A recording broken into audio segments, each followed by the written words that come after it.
Right, so just like a car can't drive without fuel, your body can't function without food. I mean fuel, I mean calories, I mean whatever.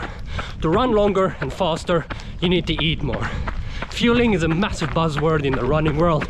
So let me jump into this party and tell you what I do during a marathon. I remember 25 years ago when my dad was running, he had this small little sachet with extremely sweet corn syrup or something inside, and he said that this is the magic. He didn't really know what it was or what it does, but that's what he had and that's what he used. These days we have endless options and theories and studies, but the main thing is when you run, you burn calories and a whole lot of other things, and you need to replace that if you don't want to end up next to the road with jelly legs saying you hate running. The easiest and most used way how to get everything what you need is by taking sports gels. They are small and easy to carry, can taste like any color of the rainbow, and should give you that extra boost that you need during the race. Sodium is replaced by taking an electrolyte drink or taking salt tablets. I think salt tablets is the best way to go, as you can also carry them with you and you don't have to rely on what they have at the aid stations.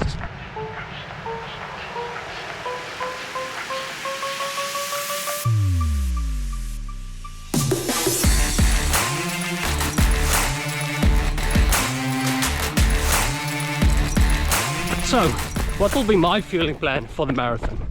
In the past, I took a gel every 30 minutes, which had around 100 calories, and some salt pills, mostly on the back end of the race, which had around 200 milligrams of sodium. But I struggled massively with grams, and that is what completely derailed my previous sub 3-hour marathon attempt.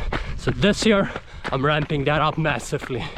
I found a company called Endurance, and they have a gel with 180 calories and 300 milligrams of sodium. I'm testing that out at the moment, but the plan is to do one gel and one salt tablet every 40 minutes. So really keeping up those sodium levels nicely loaded right from the beginning to try and prevent the cramps from completely disabling my legs. It's massively important to train your race day fueling plan, because you don't want to get to the race and have a tornado full of snakes playing games in your stomach and completely messing up your life.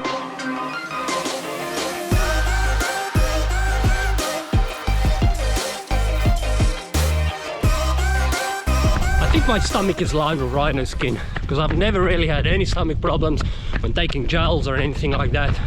So I'm pretty confident that I can manage my planned calorie and sodium intake per hour. From what I've read online, they recommend taking between 240 and 360 calories per hour. My plan will put me on 270. For sodium levels, there are so many things to consider. Your personal sweat rate, the weather, and many more things. I am a very heavy sweater and I do suffer from cramps, so my plan will put me on 750 milligrams of sodium per hour. That's a bit on the high end, but I'm really desperate not to cramp again, and I'm willing to experiment with that and see how it works out. I did this online fuel and hydration plan on the Precision Fuel and Hydration website, which was pretty cool. They ask you a bunch of questions and then give you a race strategy with regards to calories and sodium and hydration.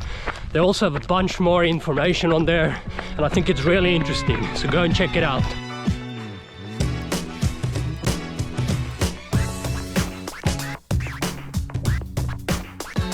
And then fluids. I think that in the past I did not drink enough water during the race.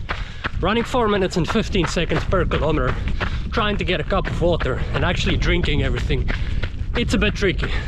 I will run with a sub 3-hour group, so the aid stations can get quite crowded and messy, with runners scattering all over the place trying to get what they need. And then when you eventually do get a cup, trying to drink all the content without getting your nipples wet is a skill on its own. So this time I will really focus on getting a cup at the beginning and the end of each station, make sure that I drink enough and keep those nipples dry. This is a lot to think about, but I really do think that it's necessary, especially if you're pushing for a faster time.